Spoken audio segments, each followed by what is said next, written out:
আপোনালোকক সকলোকে স্বাগতম জনাইছোঁ মোৰ অন্য এটা ভিডিঅ'লৈ। আশা কৰিছোঁ আপোনালোকৰ সকলোৱে ভালে, বৰ্তমান মোৰে ভালে। আহক পিছে ভিডিঅ'টোৰ মাজলৈ যাওঁ।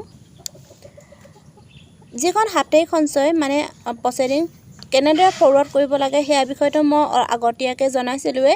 ঠিক তেনে প্ৰক্ৰিয়াকৈ ঋণ খাতিৰ ক'তো ফৰৱাৰ্ড কৰিব লগা হয় আৰু ইয়াতো পেজ নম্বৰ লিখিব লগা হয়। যদি পেজ নম্বৰ লিখা আছে নালাগে, যদি লিখা নাই বৰ্তমান লিখিব লগাটো প্ৰয়োজনীয়।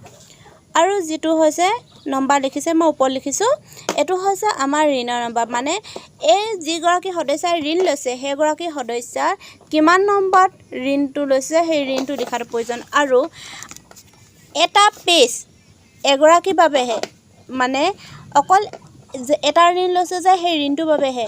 ইয়াত ধৰক আৰু এটা ঋণ লিখিলোঁ, তেনে নহয়, অকল এটা ঋণৰ বাবেহে এটা পেজ। যদি এগৰাকী সদস্য আৰু এটা ঋণ লৈছে তেতিয়াহ'লে বেলেগ পেজত লিখাটো জৰুৰী হয়।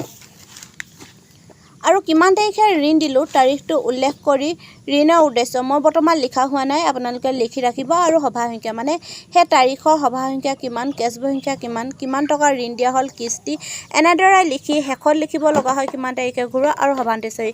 ভুল নুবুজিব, সুদৰ হাৰাংশ আমাৰ 1% কাৰণে মই 1% লিখিছোঁ। প্ৰতিটো গোটৰ নিজৰ নিজৰ পাৰ্চেণ্টেজ মানে ইণ্টাৰেষ্টটো আছে, আমাক কিন্তু ইণ্টাৰেষ্ট 1%হে লোৱা হয়। নেক্সট মাহটোত যেতিয়া ঘূৰোৱা হয় তেতিয়া আপোনালোকে সভা সংখ্যা আৰু কেছবুক সংখ্যা লিখাটো জৰুৰী। আৰু অনুমোদিত ঋণৰ পৰিমাণ একো লিখিব লাগে, কিস্তি সংখ্যা, ঋণ কিমান দিয়ে তাৰ ওপৰত ডিপেণ্ড কৰিহে ইণ্টাৰেষ্টটো প্ৰথম কিস্তি লোৱা হয়। আৰু যদি বোলে সেইগৰাকী সদস্যাই ঋণ যদি এইটো মাহত দিব পৰা নাই তেতিয়াহ'লে আপোনালোকে ডাবল ইণ্টাৰেষ্ট লোৱাটো জৰুৰী।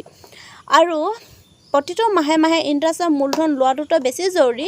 যদি দিব পৰা নাই তেনেকুৱাটো কেতিয়াও হ'ব নোৱাৰে, পৰাপক্ষত দিবলৈ বাবে চেষ্টা কৰিব লাগে।